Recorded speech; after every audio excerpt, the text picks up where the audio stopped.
but I've helped on several issues within this community as things have come up and there's needed to be something done. It's really looks nice how it's filled out, and now I'm not feeling like I was sort of new. And I remember calling when I came in here. I know the engineering department, like, oh dear God, it's another new commissioner, because your sewer manhole things were way up high and your roads were much lower. And I said, somebody has left this neighborhood in such poor condition.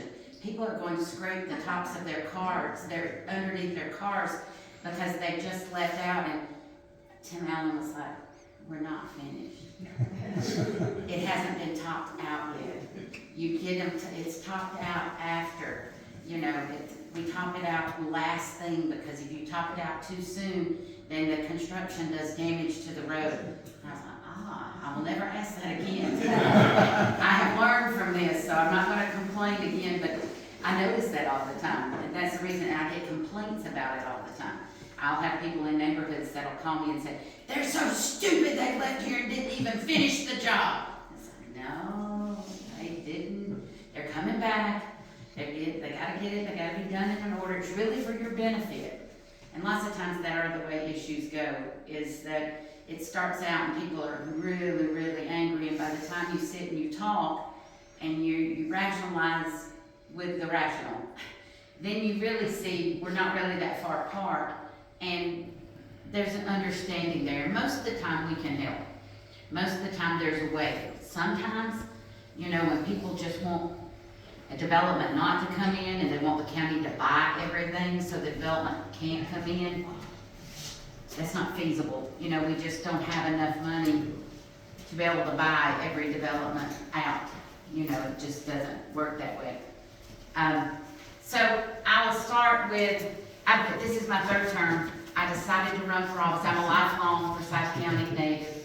It's a rare thing. I know it will strike you. I turned 60 this year, and I have really just worked my way through volunteering in the county. My kids, I help be their room mom and PTO president and coach their ball teams, and I've seen, it's really, I sound like the way my grandmother used to talk, but to see Forsyth County, the evolution of Forsyth County is really an incredible thing to have only one little ball field at Matt, where, I mean, literally it was next to the old Matt school. And I can remember vividly a man named Fred Pruitt. Greg Pruitt works for the school system, and his daddy drove a white LTD Ford, and he drove the field before games in that car. And he had to put center block on top of like chain link fence, is what it looked like to me, to drag the field. And that was, we didn't have park staff. That field was donated, the land was donated, Coal Mountain ball field land was donated. Every ball field we had throughout the county was donated land by some parent that just wanted a place for their kids to play.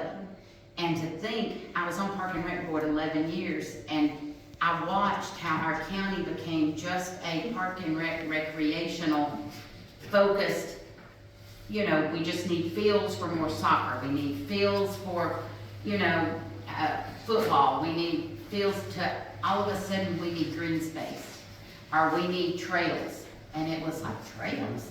Somebody wants trails? You know, how are we gonna manage trails?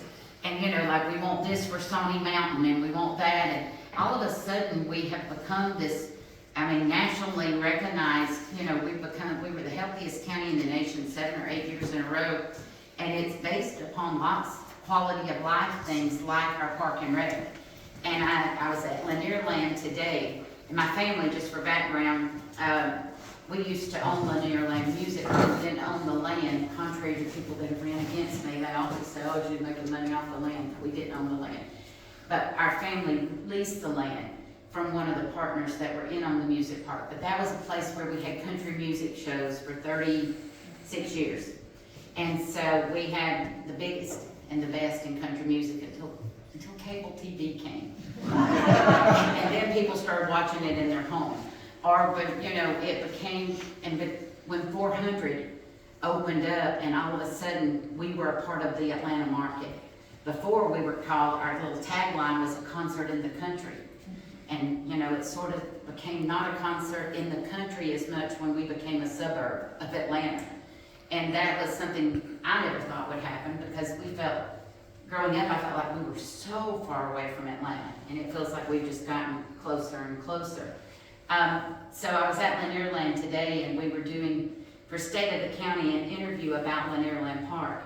And my part of it, I think it's 2 minutes, but it's about our park and rec system. And so I asked one of the kids I had met that plays in Miracle League to be there with me. He's Patrick Miller, that had worked at Chick-fil-A. Great little kid in his wheelchair. Now he's 29 years old, so he's not a little kid anymore, but the Millers had adopted him, and so, along with 9 other children. And so we were talking, and I was asking him what made Miracle League so special. And because we're moving them from Coal Mountain, where they've got that rubberized surface, I can't talk, to Lanierland, where they're going to have it's a whole new Miracle League field. And I mean, it's going to be fabulous. They're going to have air-conditioned little bathrooms off of their little dugouts for a family restroom for when they have the accidents that happen, or they get too hot, or they get too upset, or all the things that happen, you know, sometimes with special needs. And the AstroTurf field is going to be so much better, because it allows people that play regular baseball, you know, to have the use of that field when the Miracle League's not there playing. And that came up in our interview today, because Patrick was saying we want to be like everybody else, and we want to be included and inclusive. And that field to me sort of says that we're all playing on the same kind of field. And to me it says it's a level playing field for all people, no matter what your disability is. And so I'm as sad as I was for Lanierland to close, and it to not be the place of entertainment and joy and all the fun things we used to have there. It's still bringing that. So I was glad that the county bought it way before I got into office, but that they bought it. It's just taken a long time to develop. But it's going to have pickleball.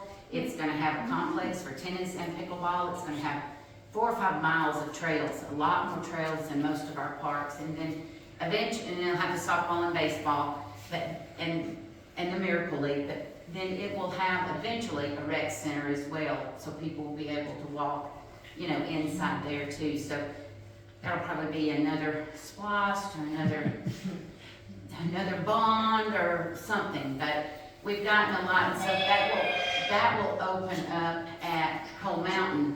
We're hoping to change that field that was Miracle League into AstroTurf field. There is what we're hoping. But the new road, the Coal Mountain Connector Road, is going to come right by that field, and it's going to change. We're going to lose the little bitty field that's not regulation at Coal Mountain. So I'll jump ahead to the Coal Mountain. This is something that I have been working on for a long, long time. This is a map. So this is a zoning map of the county. I'm always amazed. I've been reading a lot. You know, it all comes in cycles. And so when people see a lot of growth going on, especially when they sit in traffic, their angst starts kicking in. And I don't know, it seems like it gets worse in the spring. I don't know, maybe it's because ball games when people are trying to get home. But they immediately start writing on social media that the county, there's not going to be, and I think this is from locals lots of times, how are they going to put another house anywhere in the county? It's built out. Or, you know, they're all on the tape. All the commissioners are on the tape. They're all putting money in their hip pocket. They're all making a killing off of it. That's why it keeps happening. I love to read that one. That just goes on and on. People always say, and I sometimes say, if you know that, you should call Ron Freeman. Because you have an obligation to report a crime. And if you know that is occurring, you should call your sheriff and report people for committing a crime, all right? You have an obligation. And so usually they don't say anything back, and you know, I ask about the evidence of it. But so I asked this week for a map to be done of actual zonings in the county. And I could break it down for you, but we've actually got 46% of our county is still agricultural. And we've still got 50-something thousand acres of ag land. Now you can tell by the greens that most of it's in North Forsyth. It won't stay that way unless somebody in this room or somewhere has got enough money to go buy it and keep it that way. Is most of that agriculture commercial? No, it's just ag. So, I okay. mean, it's just ag, it's just green, it's agricultural. Thanks. I mean, it is, the commercial is red, you can look at the legend on the map. So also, so I know you have a new rule about how many acres have to be in a plot of land for a house. But there were some subdivisions that were grandfathered, I think it's a half acre has to be now, but some were grandfathered. All the grandfathered ones built out yet? Oh no, that's the killer, that was where I'm gonna go with this, because District 4, so we had back when the crash occurred in 2008, when it all started, 2007, when it started occurring. Right before that, our county from like 2002 to 2005, we had the most zonings we had ever had. North Forsyth, I was told, and I was selling real estate then, but I was told that North Forsyth had like 35,000 homes that were zoned. Now, those did not just, the absorption rate has been very slow in North Forsyth. South Forsyth, those got gobbled up just like that. They had a lot of homes zoned in South Forsyth too, but most of those, the absorption was very quickly. After, about the time I got into office, 2013, all of a sudden, I left my real estate behind. I wound up putting my license inactive because I was getting accused of everything and I wouldn't sell anything, so I thought I'll just put it as inactive. But South Forsyth, all the zoning started back and people were in a sheer panic. I mean, to say that meeting after meeting, the room was filled with people, saying to, turn it down. Turn it down, we don't want these to come back. And I'm not saying all the people in the room were people that had just moved here, but a lot of people in the room were people that got really good deals on houses when the market crashed. And I really believe people thought it would never come back. I think they thought they found the greatest place to live with the greatest parks, the greatest schools, the greatest medical, all these good things, and that no one else was going to find it. And that it was, I do, and I know how people feel. I grew up on Bannister Road, and me and Linda Cole, who is second in command at Choa, our mothers and grandparents were best friends on Bannister Road. We would, at 10 years old, we would ride our bikes and sit in the middle of Bannister Road and talk. And, oh my God, can you imagine letting a 10-year-old ride on a bike on Bannister Road now? And be able to sit in the middle of it and talk. And we knew everybody that drove by. It was like very strange, and our parents didn't worry about anybody taking us or anything happening. Do I wish that we still had that? Yeah, in lots of ways, but our schools were terrible then. Nobody got into big universities.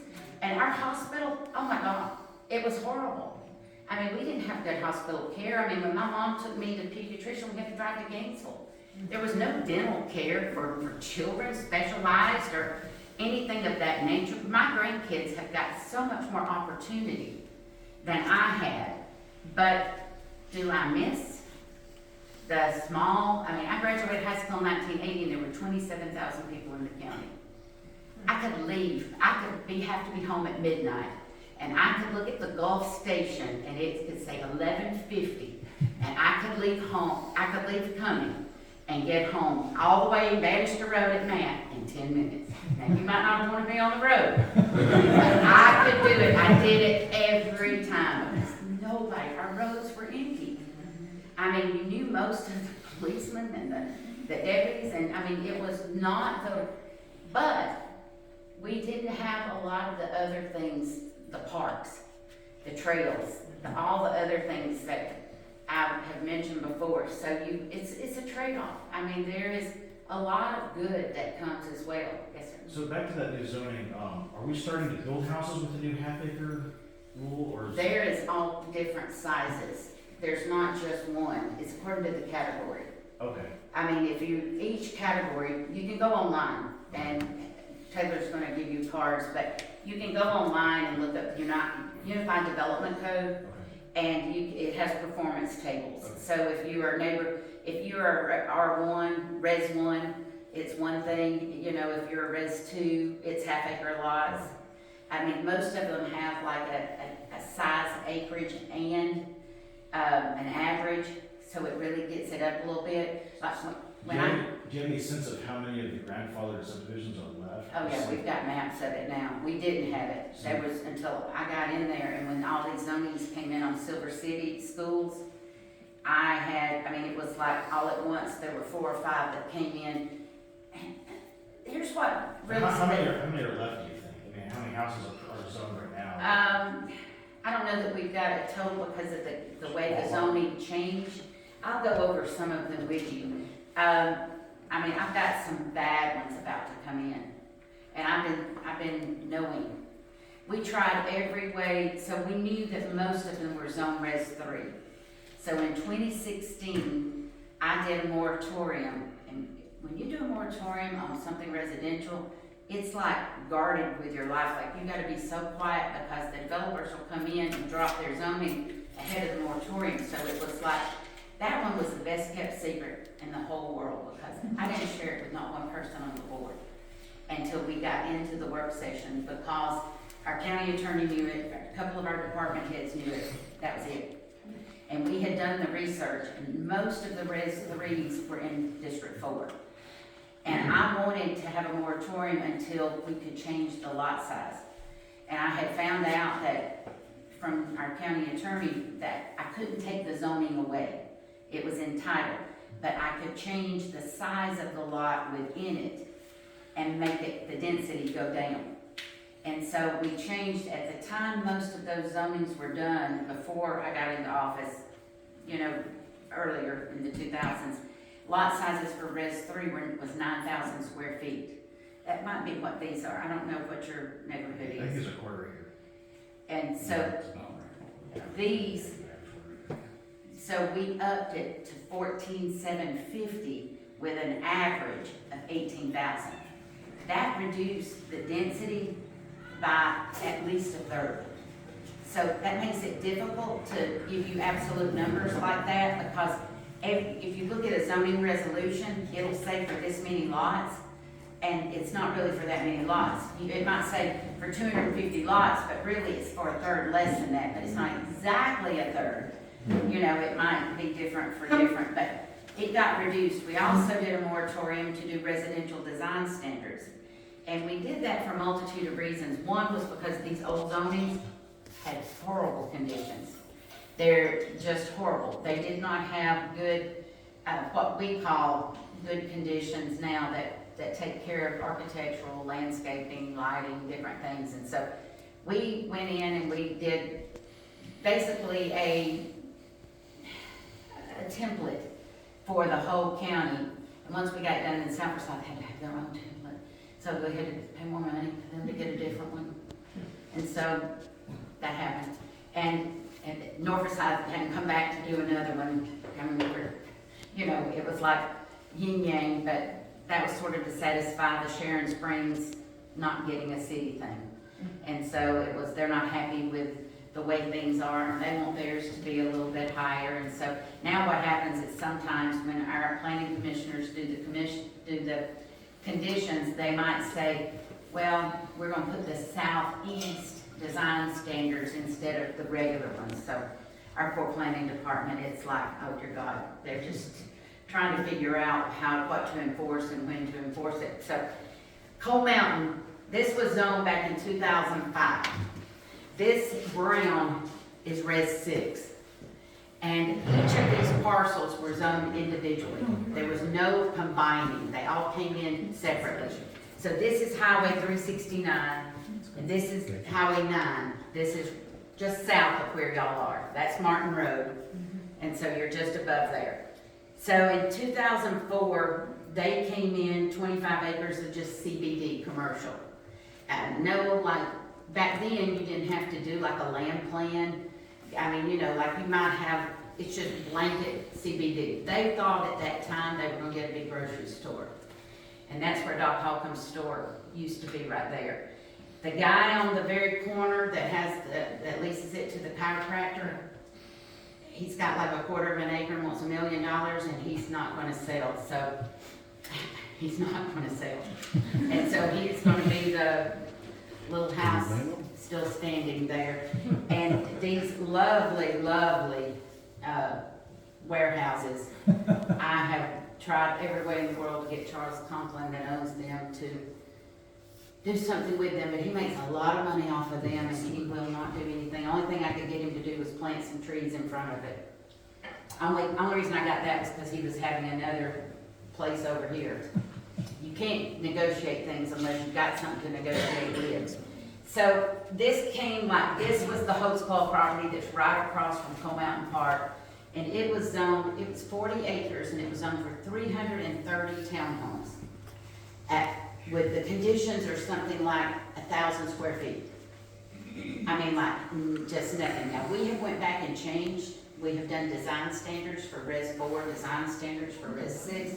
We've made that better, but it's still, keep in mind, it's just chopped up. That is one parcel. This parcel right here is 15 acres across the road from the cemetery and the road you turn to go to schools. 15 acres zoned for 90 townhomes. 15 acres. The guy that owns it lives in Roswell. So at first, there was all I had was the old comp plan. And so I was trying desperately to change this zoning because I did not want 300 townhomes with no conditions. I mean, I can't even describe how bad. Well, this tract came in, the Hollands that used to teach Alice Holland at the high school, they came in and they wanted to zone their property and came to me about it before they went to a realtor. It was great.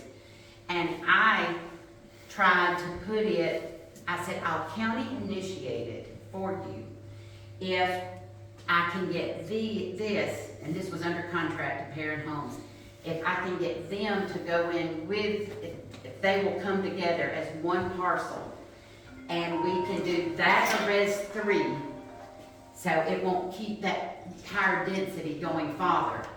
And you can't come out onto Martin Road. No. But we will do it for something better. We will make it be orchard-like.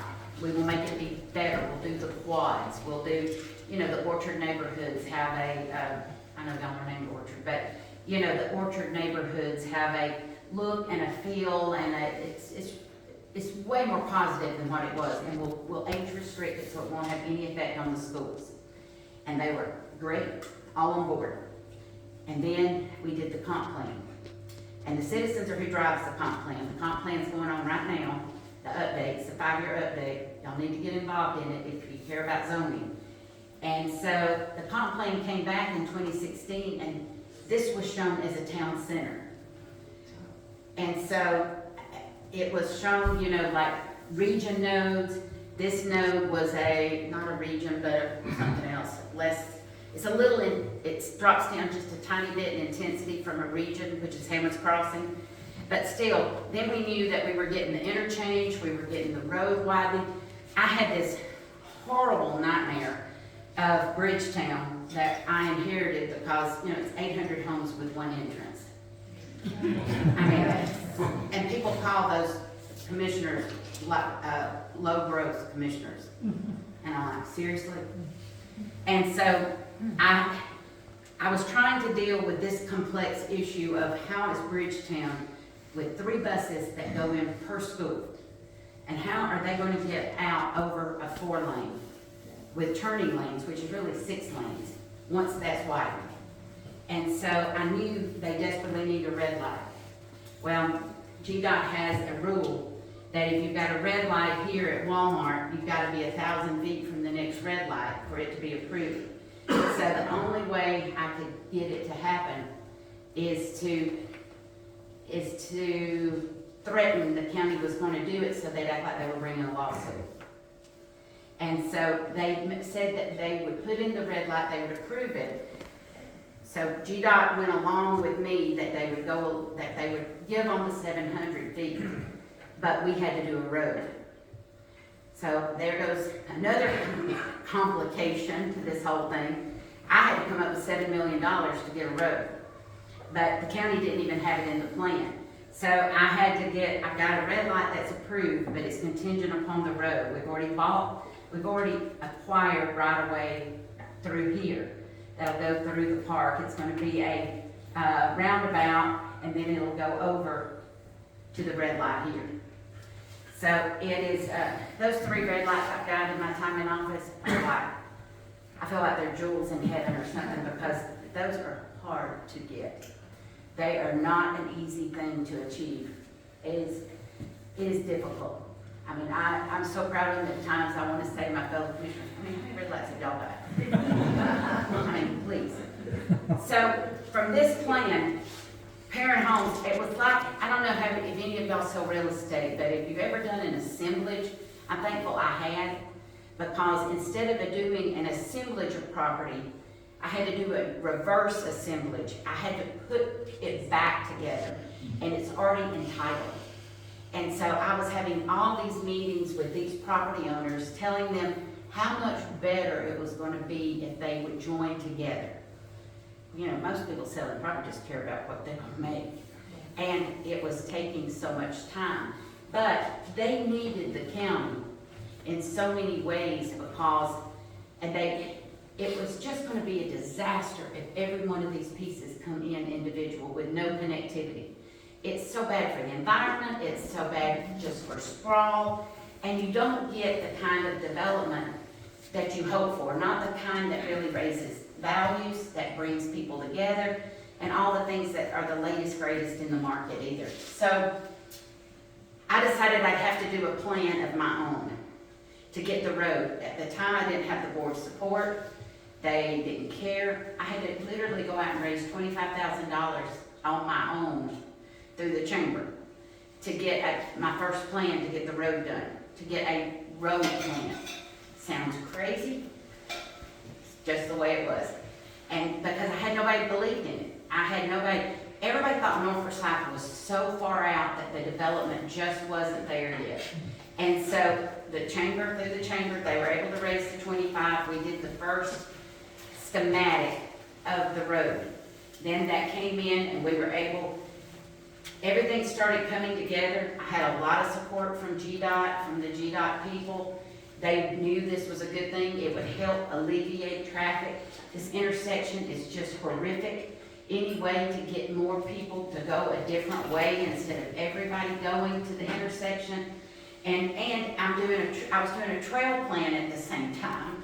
And so I wanted the trail, we're getting a 10-foot trail and a sidewalk, and I wanted that to go on this road too, because my goal is to eventually have a whole circle of road around that Coal Mountain node, and to have trails all around it, so people then can walk instead of everybody getting in their car and driving. So I hope, at least around the town center. And I had another goal in mind, that I was very against the Sharon Springs thing, because I'm not about layering of government unless you can show a need. And I mean, I don't think it solves things. I think you create more problems lots of times. And so that came about the first time. It's come back twice since I've been in office, but I went to a meeting at Lambert High School to hear why is it we need new city. And Mike Dungeon was doing it then, who was our state rep. And he got all his speakers up saying, well, I got 3,000 people on my email list. I got 8,000 people on my email list. I got all these people in my email list. And I kept, well, this isn't supposed to be like a party for who got the most emails. And the room was full. There was 250 people, I guess, in the lunchroom. I mean, it wasn't full, but there's a lot of people. And so people were hating the county commission. I mean, more than you do right now, like hating. And they were like, like saying vicious things. And there were 3 of us, I think, that were there, all sitting apart. Mike said, I've got time for one more question if someone would like to say anything. And I murmured, I thought to myself, well, I'd be happy to say something, but I don't want to volunteer, or I would have said something, but I didn't. this man was sitting in front of me with a red sweater on, raised his hand, and Mike said, "You in the red sweater, you can say you're the last speaker." Been going on for 2 hours. And he said, "Oh, I don't want to speak. This commissioner sitting behind me said she had something to say if somebody had let her say anything." But I had done my homework. I had, because I went to the meeting and I stood up and I had my little spreadsheet and I said, you know, for the life of me, I've tried to figure out why is it we want another layer of government. I said, I mean, not getting into the whole Democrat-Republican thing, but I said, I mean, you all ran for Republican, which is supposed to be about less government. I said, but now you're trying to create more government. So I tried to figure out why. I said, so I asked our secretary, I said, I want you to do a spreadsheet of the 20 most populated counties in the state. And I said, I want you to go by every category you can think. Highest ACT scores, highest SAT, lowest millage rate, highest part to land ratio, lowest unemployment, lowest crime. I mean, everything that anybody would matter, I want you to put it all on one piece of paper. And I want to see where Forsyth County falls compared to the 20 most populated counties. And then I want you to have a column that says how many cities are within that county. Because I want to have some type of education that I can take to that group and I can say, all right, I did this homework because I thought I was going to discover why we needed it. And I said, and you know what I discovered? We're #1 in lowest millage rate. We're #1 in lowest crime, highest ACT, highest graduation rate, highest, lowest unemployment. Every category you would want to be, we're in. So, and yet we're the only county that only has one 5,000 person city. Everybody else has got multiple cities. So my question is, why are we trying to change to be like them?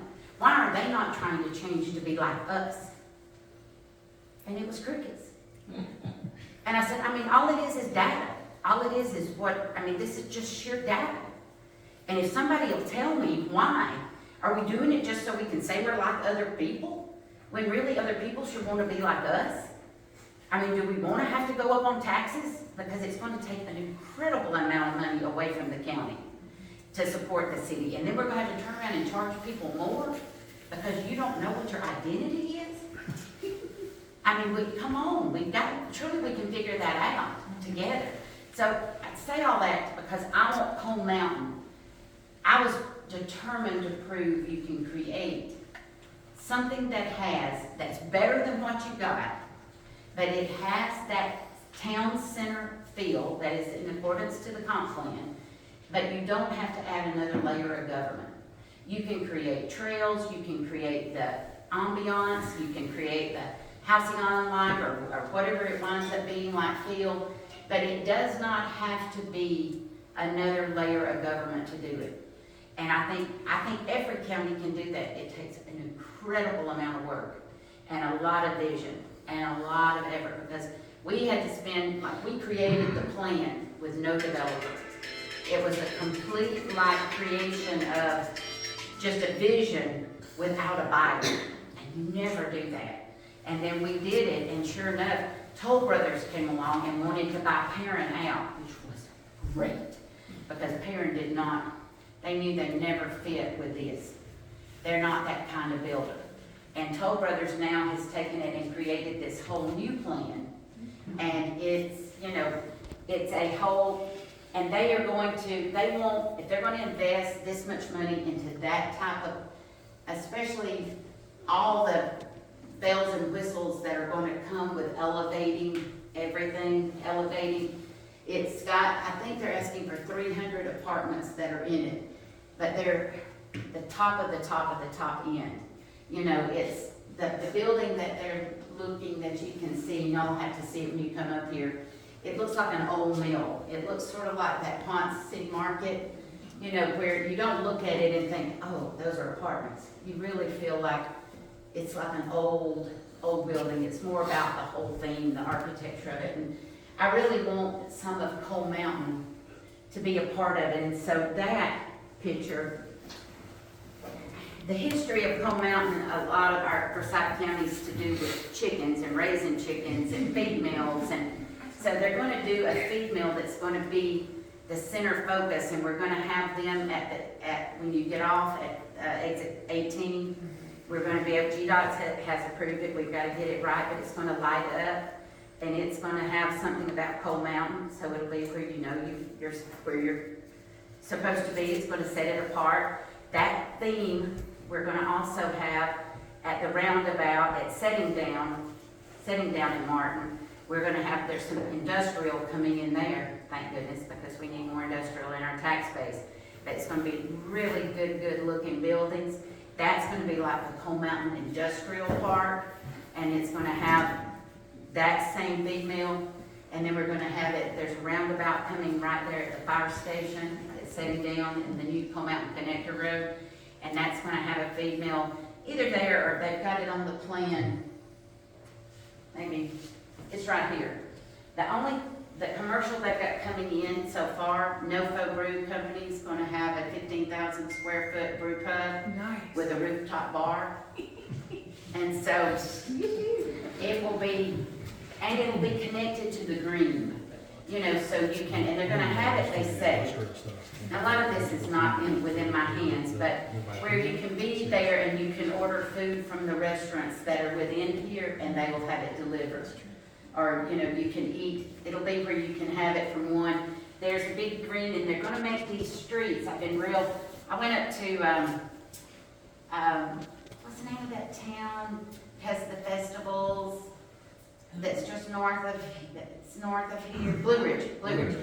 And they were having this big arts festival, and I thought, you know, our county has nothing like that. We have nothing for the arts community, you know, and I was thinking that if we had here at Coal Mountain, and then if either Vickery or Halcyon, and then Commissioner Levin has got something coming that's sort of a town center development that's on Union Hill Road, and then Alfred John has got one coming in, they call the Davidson track, that's going where the rock quarry is.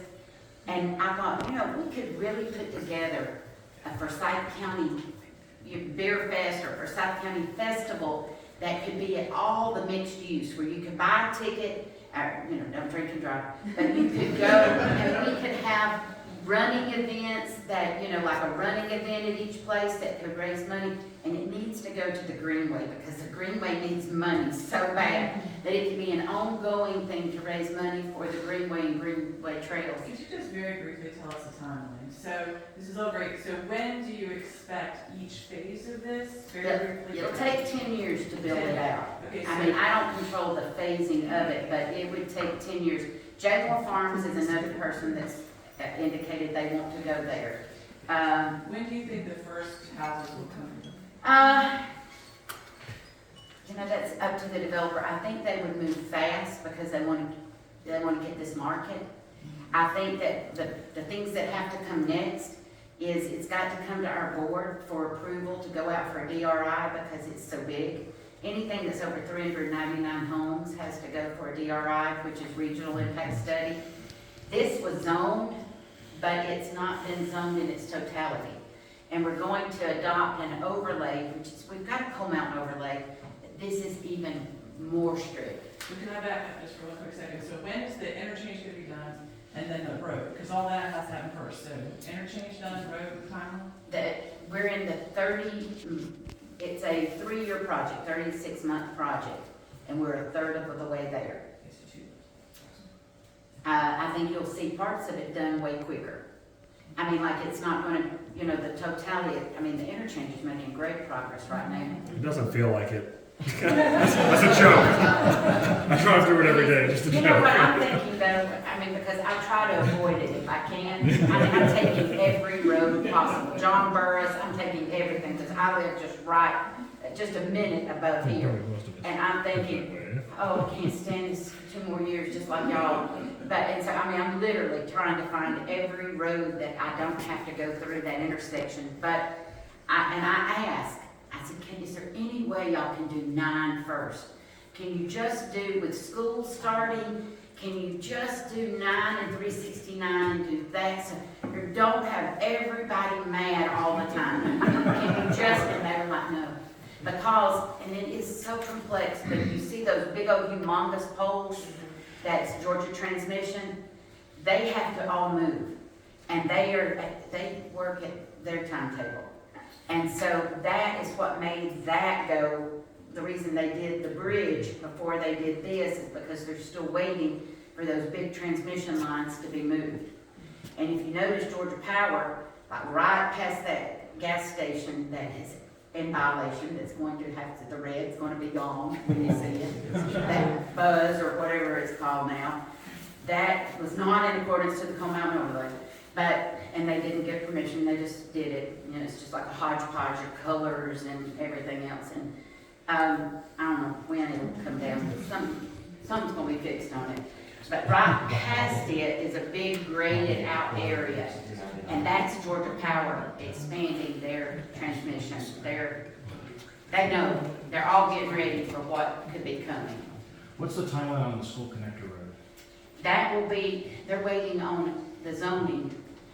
I think that will move pretty quick because there's not a lot to tear down or to go through. Once the bid, I mean, it's all designed and ready. They're just waiting on the zoning to be approved and the right-of-way to be donated. That's the only way we've got the road in as low as budget as it is because all the right-of-way is going to be donated. So setting down is gonna be what, a stop sign on setting down and then? It's a roundabout. Oh, right, that's right, okay, and then it'll go to a stop light when it hits 369. Yes, they're across from Bridgetown. Which is gonna be, if they don't do the timing right on those red lights, it'll be a disaster. So they have got to get, they're acting, I tell you another thing, Martin Road, they're gonna close that median. They're not gonna allow that because of the way that comes out so far. Yeah, that's dangerous anyways. But they are not going, because they said if they don't, and that's GDOT, but if they don't, it's just gonna back people up the same way they backed up now. And they've got to get it on through up to setting down. I've tried to get them to just try leaving the one-way open. If they won't leave the east, at the west side, if they'll just leave the east side, because if you come out of, I said, just think about it for a minute. I was talking to the GDOT guys, I said, just think about it. If you don't, and you close that, you're forcing everybody to go 369. And if you leave that open, people that go setting down, then they can take a right, and then they can at least have the option, because we're going to try to build a road at Hammond's Crossing that will go from Martin, that will take you around Publix and come out at Hopescall Road. And that way you can avoid that. I'm trying to think of every way to alleviate pressure on intersections. I drive around looking at like, oh God, we gotta get something here, we gotta get something there, we gotta get roads or something I never thought about before until I got into this office. And I literally have been thinking about roads, intersections.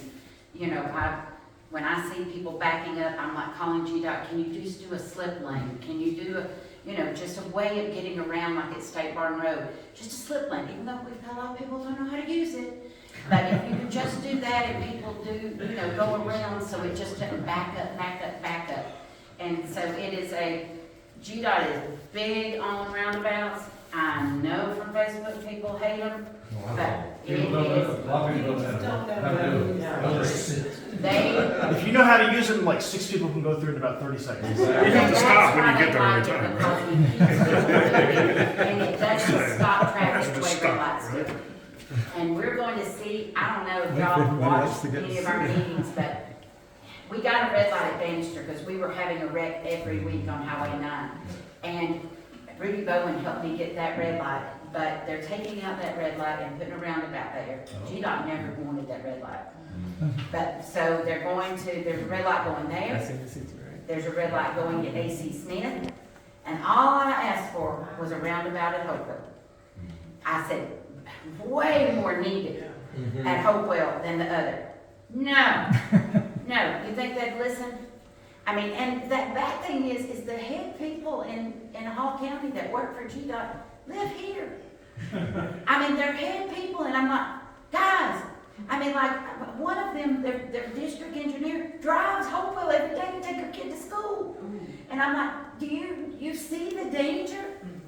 I mean, and the danger got worse when we fixed Martin.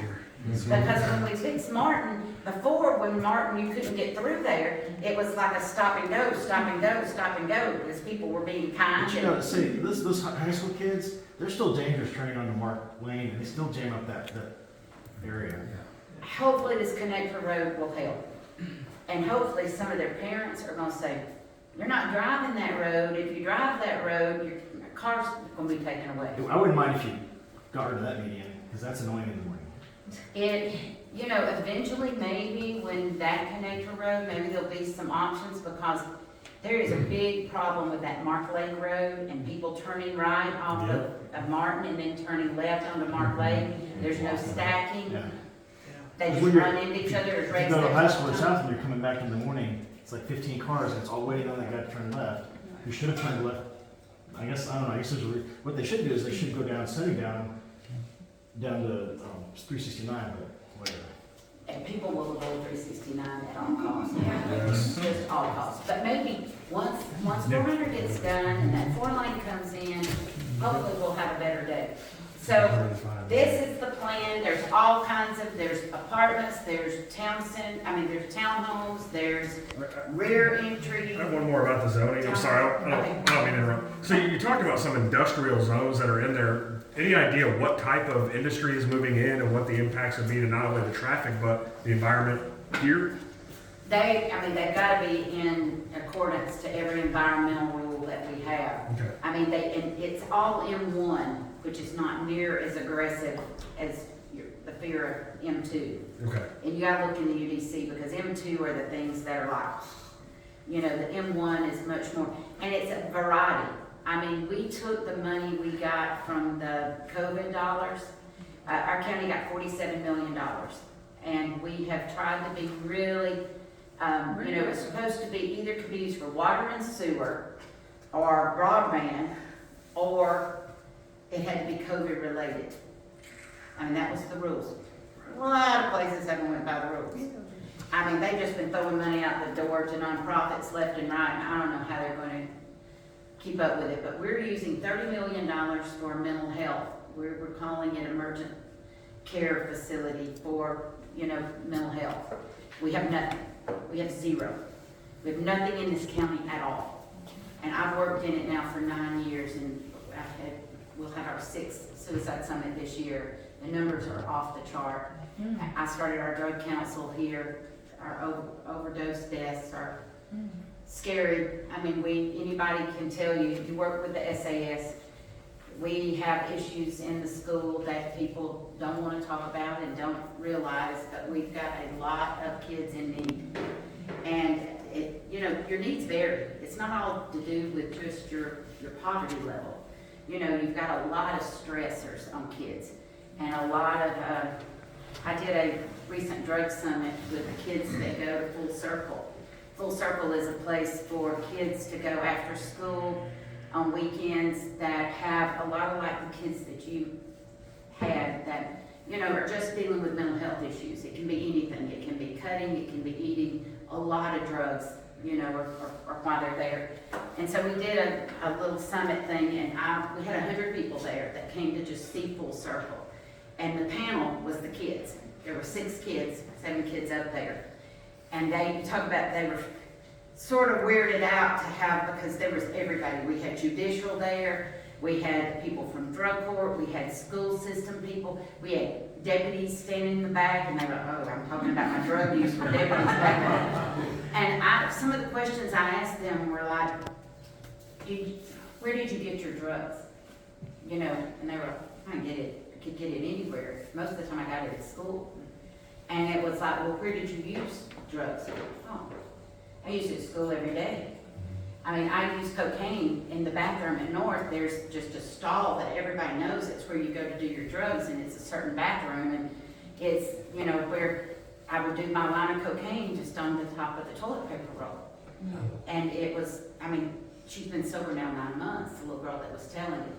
And it was like, you don't want stories like that, because we like to do the Chamber of Commerce and all the fluffy, number 1 this, number 1 that, number 1 this. But you can only be as good as the truth. And you've got to help the weakest of these, or the most in need of these. And, you know, if you ignore it, it's not gonna get better. So I'm all about figuring out how you make it be better. Yes, sir. What does mental health have to do with COVID? There is a huge uptick since COVID of people committing suicide, drug overdose. There's like huge numbers that go with that. I'm a nurse at Forsyth, and I can attest to that. It's big. The isolation has caused a lot of It's a people loss. great stress, anxiety through the roof. Yes. What about the balance, the 16 million? We used that, thank you, get me back on track. It was 17 million and we used it for sewer infrastructure, but we did a resolution that says that 75% of it has to be used on commercial, industrial first before it can be tapped into for residential, because we're a darn bedroom community. And we've got to try to change that. And so we need to bring jobs here. And we've got like 70% of people travel outside of our county to go to work. And so we need to, if we want to help with the transportation problem, we need to bring more jobs closer to home. And so I'm county does bring in good taxes, and you don't have to pay it all back out. And so industrial is really, really taken off. I have county initiated, a bunch of things coming forward, or right now that's happening and then coming forward that are industrial, but they're all sizes. Somebody asked like what kind, but some are like 10,000 square feet and some are gonna be 200,000 and 300,000 square feet.